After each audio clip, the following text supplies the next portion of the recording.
Hello and welcome to I Can Relate. I'm Jessica Burns. This podcast takes us on people's journeys through personal and sometimes sensitive experiences. These are usually topics that are not spoken about, and the hope here is that by bringing them to light, it'll help others feel less alone in what they're going through. I look forward to embarking on this journey with you as we develop a greater understanding and empathy for one another.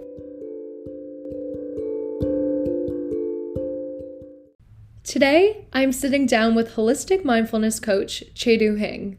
We're going to be talking about phobias. She has spent a great deal of her time studying human behavior. She tells us about a phobia she has battled with since childhood, and I too share my phobia and how it impacts my everyday life. I hope you enjoy this episode. Hey. Hello and welcome, Chiedu. How are you doing? I'm good, thank you, Jessica. Thank you so much for inviting me. So, listeners out there, Chiedu is a super badass life coach and a friend of mine, and I'm really honored to have her on today. So, Chiedu, can you explain to our listeners what a phobia is? So, a phobia is a very intense reaction to a thing or a situation. And, yes, we all have things that we don't like, okay? But this is a very it goes one step beyond that. It goes to the point where it actually gives you this intense level of fear and anxiety. And many people they could get panic attacks as a result of it. So I think the top 10 phobias are fear of heights, fear of flying, fear of spiders, thunder and lightning, fear of being alone is actually a phobia. Fear of confined or crowded spaces. Yeah, that's me. Fear of blood. That's also me. Fear of water. That's not me, but I have fear of lack of water. Fear of snakes, and then fear of animals. So those are the top 10. Can you tell us a little bit about what your phobias are and what triggers you? Yeah. So I've had a lifelong phobia, and it's an embarrassing phobia that I basically just managed. And the official term is, and I'll say it slowly, helminophobia, and that is a fear of worms. It literally is the fact that if I see something that is wriggling and it has no arms or legs, okay, it's going to trigger me in some way. Hopefully not in the bedroom, Chiedu. Okay, we can make some exceptions. We can make a couple of exceptions. I'm sorry, that was not appropriate. We will edit that out. No. It's Welcome fine. back. I've had conversations with my husband about it, and that's fine.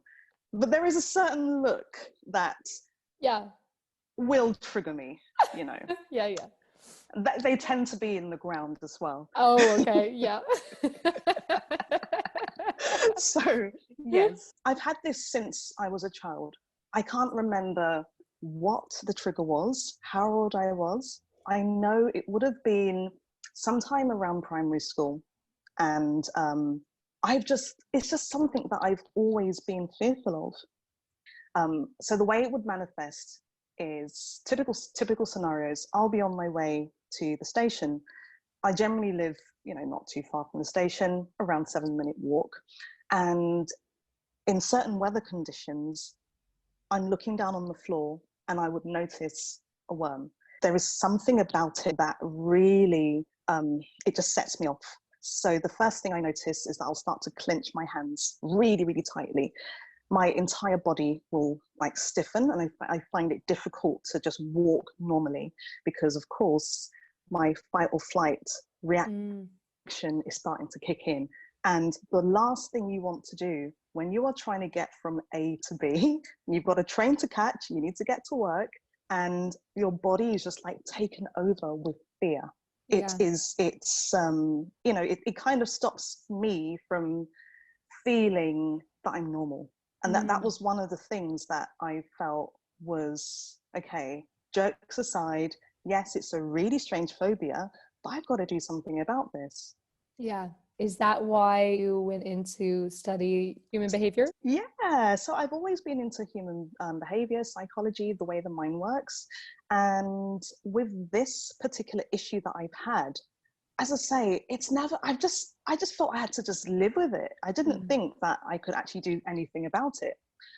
And it wasn't until I started to understand more about the mind and the fact that, you know, anxiety, you know, triggers people in different ways. Okay, you get some people that have their various anxiety disorders, and I realized that phobias is actually an anxiety disorder. Given that we are, you know, we're in a tech-driven world, there are new phobias coming to light that relate to social media and that sort of relate to the way that we interact with each other over the phone, on various devices. So it's so interesting where research is actually starting to go, and the way that these anxieties are actually starting to move into phobias. Social anxiety is a big one, and I never really thought of it as a phobia until recently. I've been speaking with some friends about their social anxiety, and it was so helpful. And it really relates as well, Chiedu, to what you're saying about social media. So, my one friend, he and I were hanging out, and one of our friends started calling him, and he didn't pick up the phone and was a bit upset that he was getting this phone call. And I said, "Are you okay?" And he said he finds unscheduled phone calls from friends anxiety inducing because he feels he needs to prepare for interaction.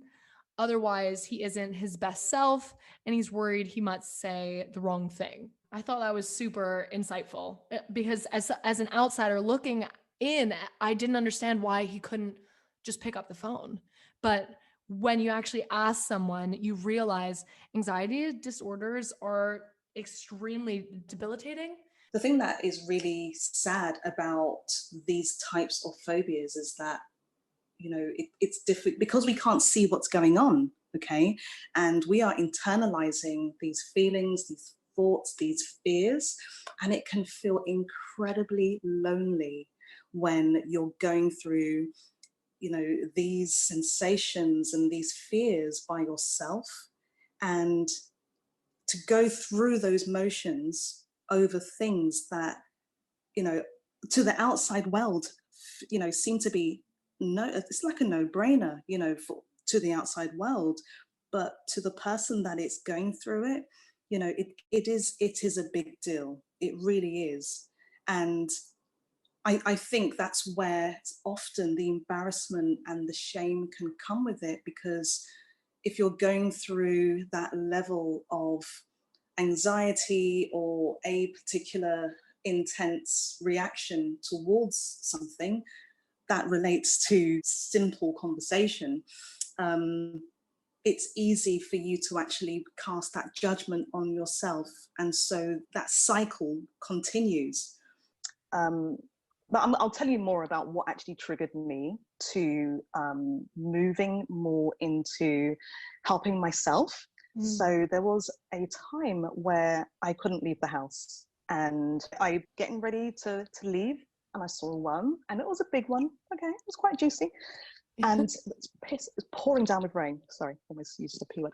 Pouring down with rain. You can use the P word.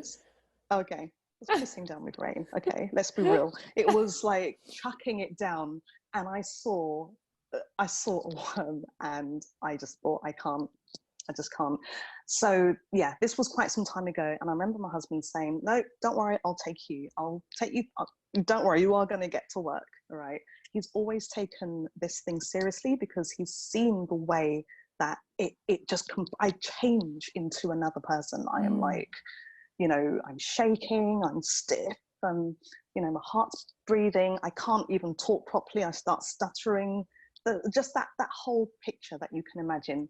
So he was like, "Why don't you see if you can get this sorted? Because you can't. This can't be something that you enjoy experiencing, and you experience it too much in order to feel that you can just live with it."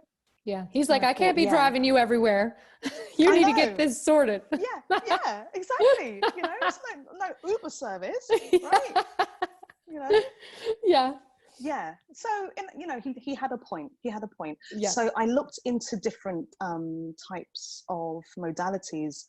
I had already had some coaching qualifications under my belt, but I wanted something that was really going to help me to calm my anxiety down and also just try to make sense of it. So I found a course called Emotional Freedom Technique. And what this does is it helps you to regulate your nervous system. So we have two different types. We have the nervous system where I'm used to this. When I see a trigger like a worm, it sets me off, right? So it's the stress response. My nervous system completely just goes on autopilot, and I'm just really, you know, it's like I'm running from a tiger. And then you also have the rest and digest, where you're calm and you're relaxed, and all is well with the world, right? So I wanted to learn how to regulate my nervous system and not be afraid, not be scared of, you know, of a worm.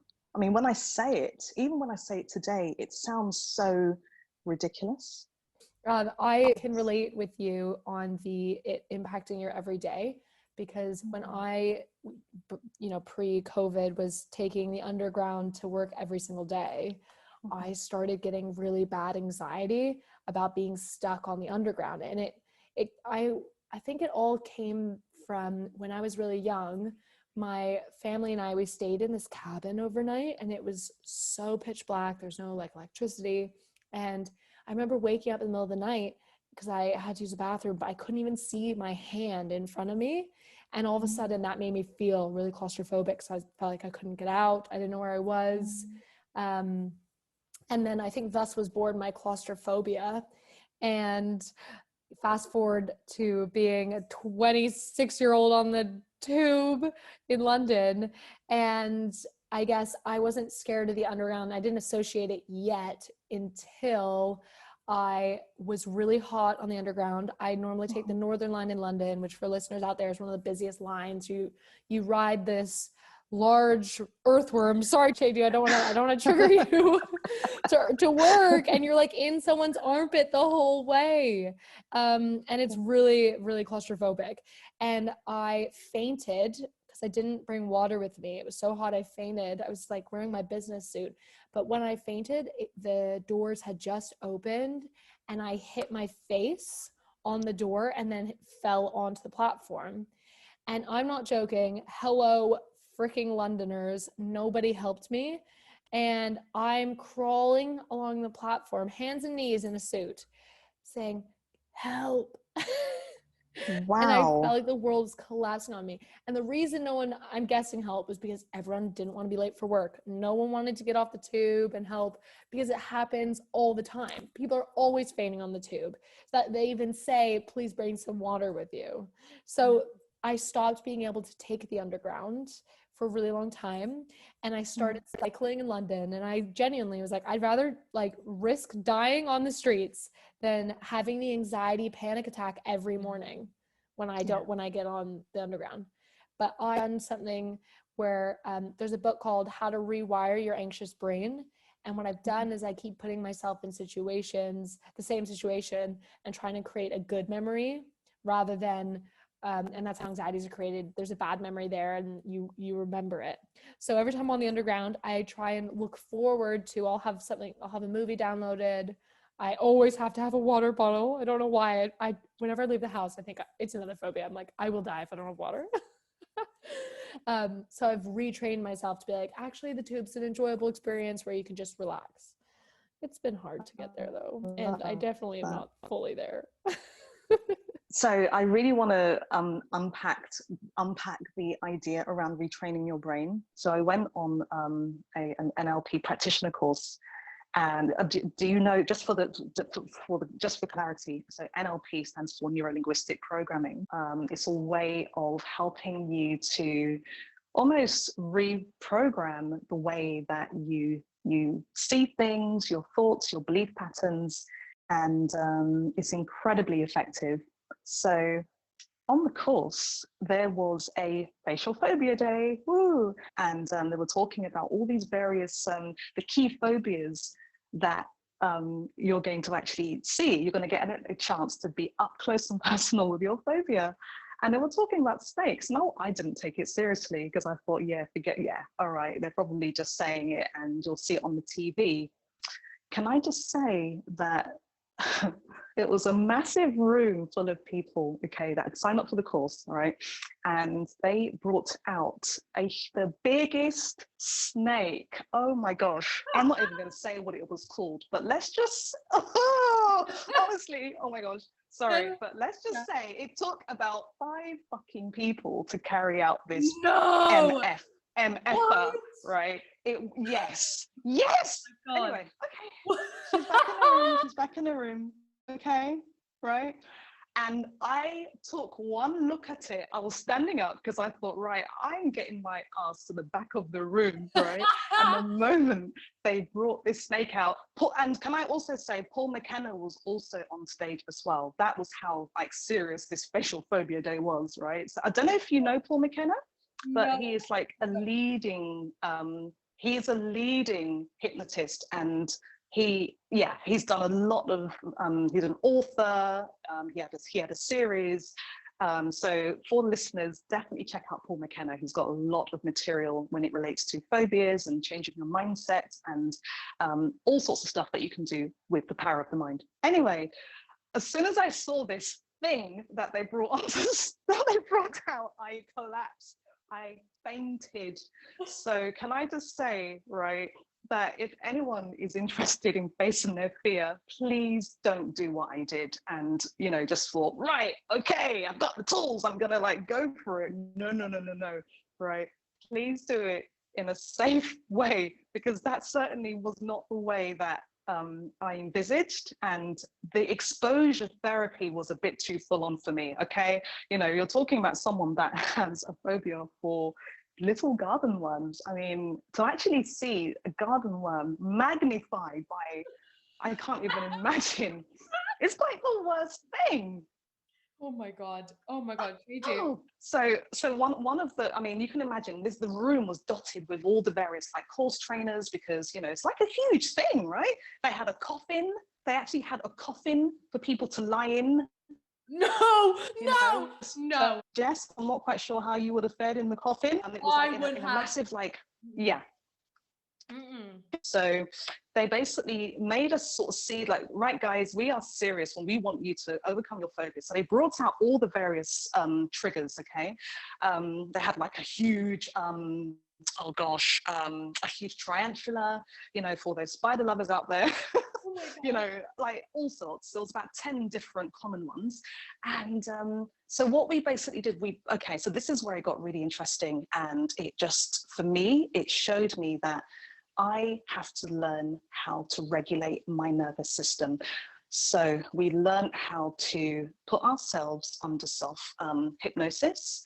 We all learned how to regulate that nervous system that goes from the fight or flight mode, right? That stress response, into rest and digest, okay? So when I started to learn that, within about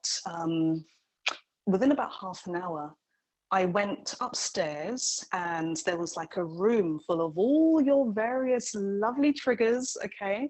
And I was like, I'm still not doing it. I may feel calm, but I'm not doing it. But with all the support from amazing people in my team, okay, they got me from sitting down, doing the meditation and like the self-regulation, to going upstairs, to doing a little bit more of like the self-hypnosis, to actually stroke a snake.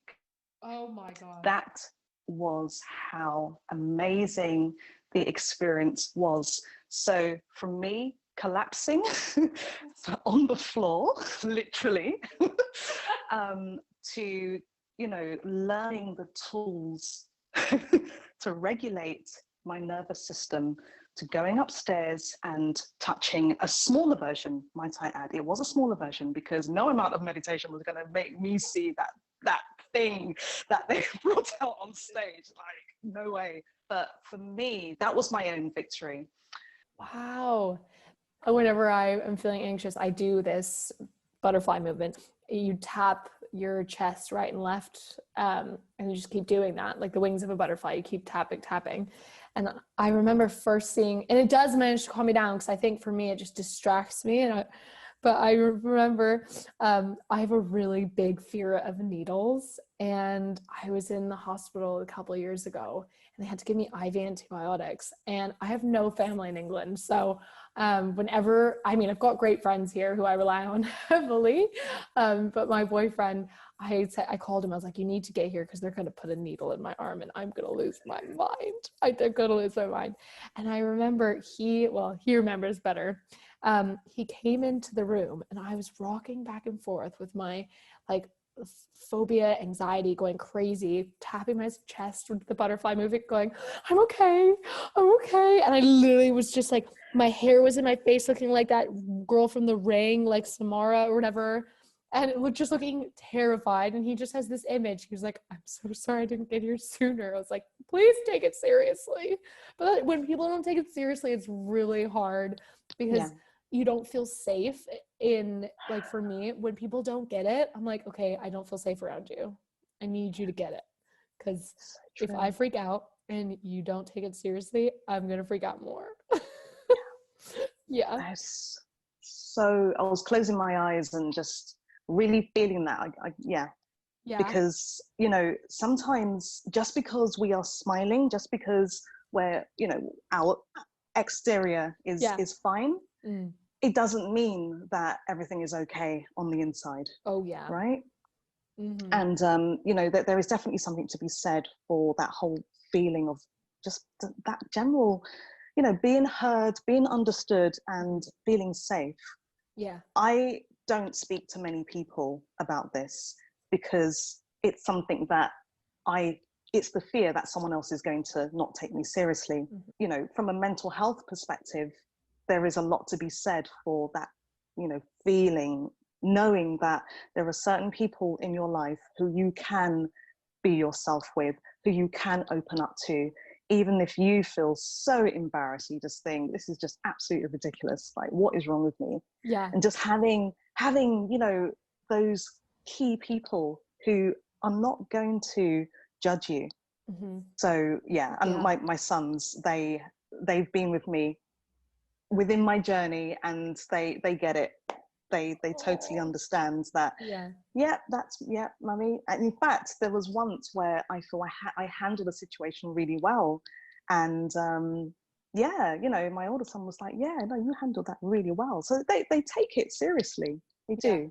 It's and that's so important. Nice. Yeah, because when you're in a freak out, the only thing that's going to pull you out is someone who's being sympathetic, or unless you get yourself out of the situation. Because most of the time you can't stop yourself from freaking out until you remove yourself from the situation. At least that's what I find. Like, for example, I don't know what it is, but my anxiety is like just becoming an adult. Oh, it's so annoying. I never used to be scared of anything. And now that I'm older, I love diving, scuba diving, and I've done it for years. And a year ago, I went scuba diving, and it'd been a while. I think it'd been 2 years since I'd done it. And I was feeling anxious about it, and I was feeling claustrophobic underwater. And I was just like, what on earth? Why is this creeping into every aspect of my life that I love?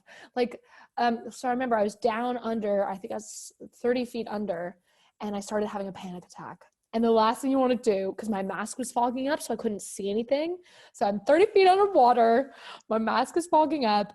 And what you have to do in these situations is you have to like literally sink yourself till you're touching the floor of the seabed, take your mask off, and then put it back on, and then blow bubbles up. Yeah, so 30 feet under, you have to become completely blind and sort yourself out. And normally you have to be in a very good state to do this.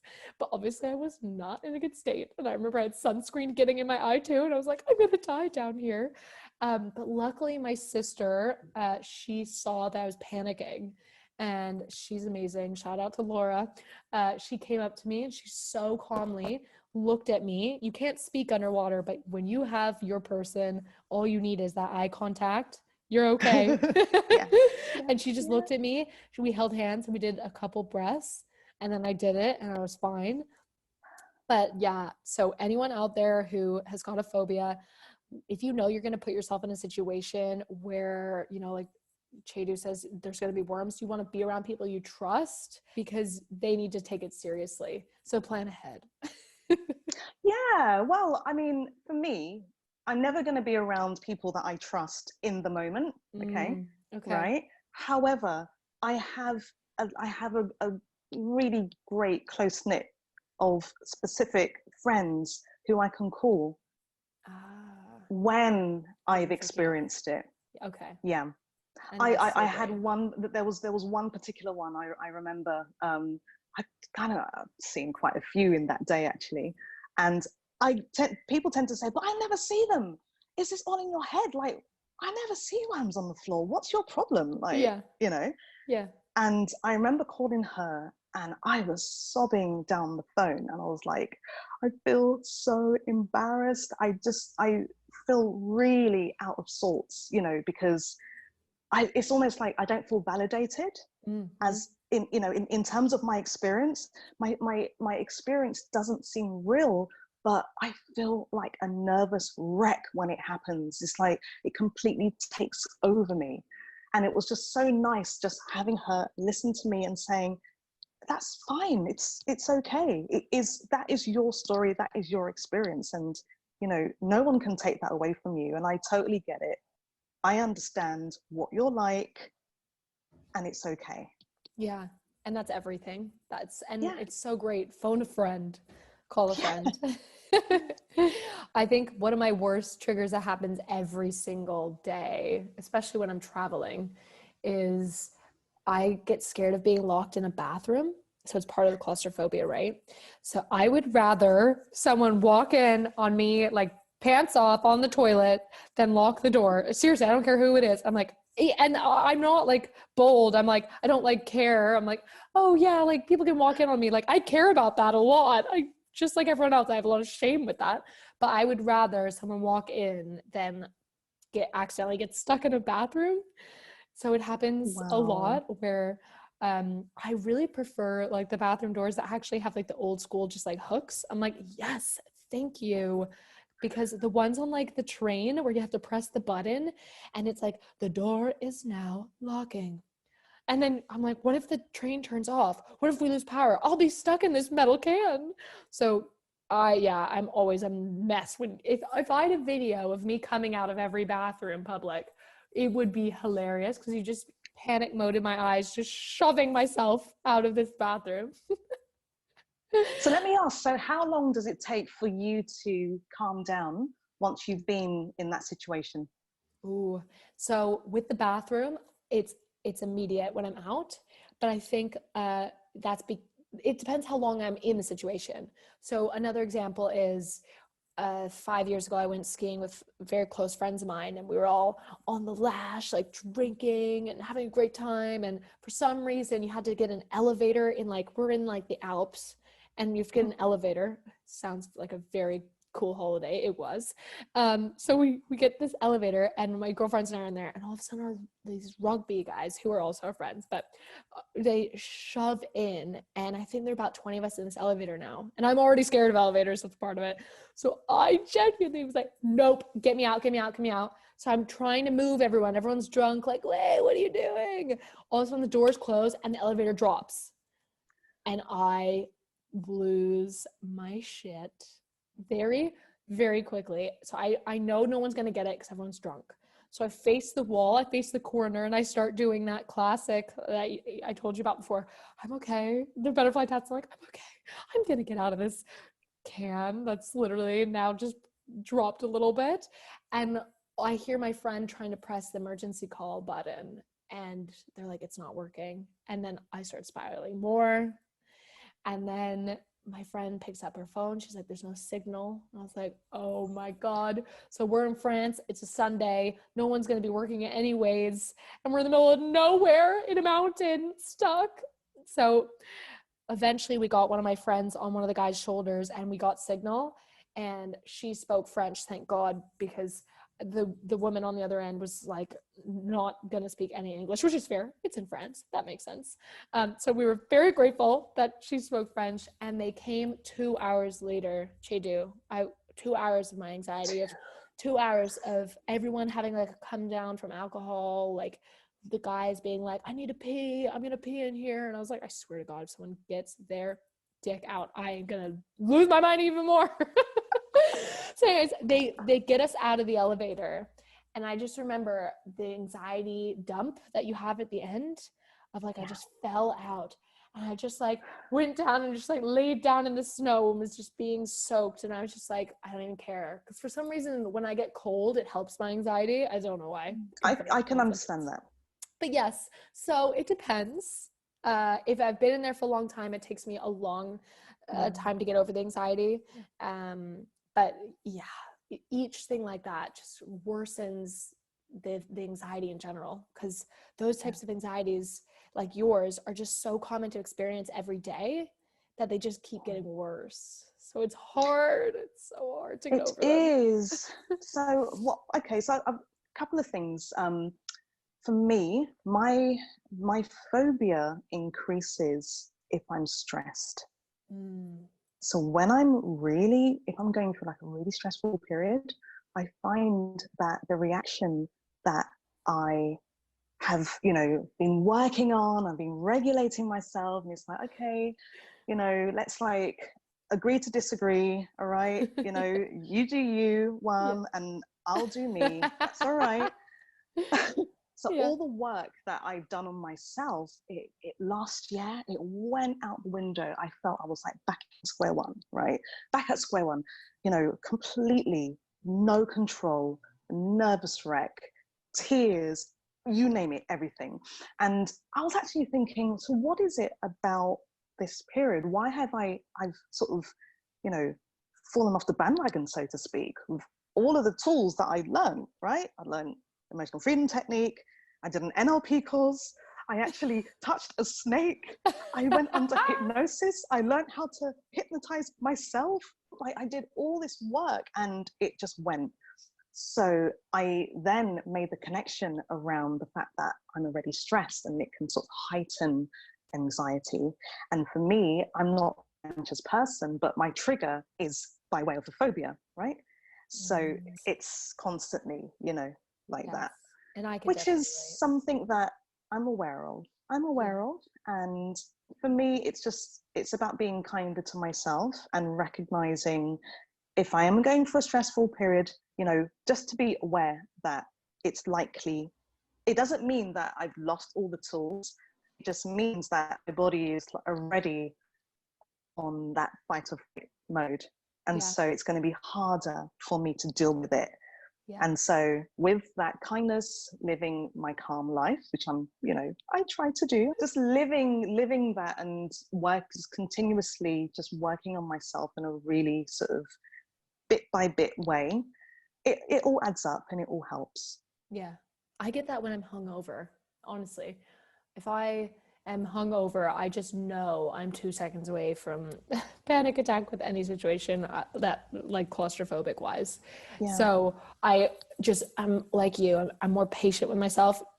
You're just more self-aware. You're like, okay, I know why I'm freaking out a little bit extra. I know why I'm being a little bit extra today.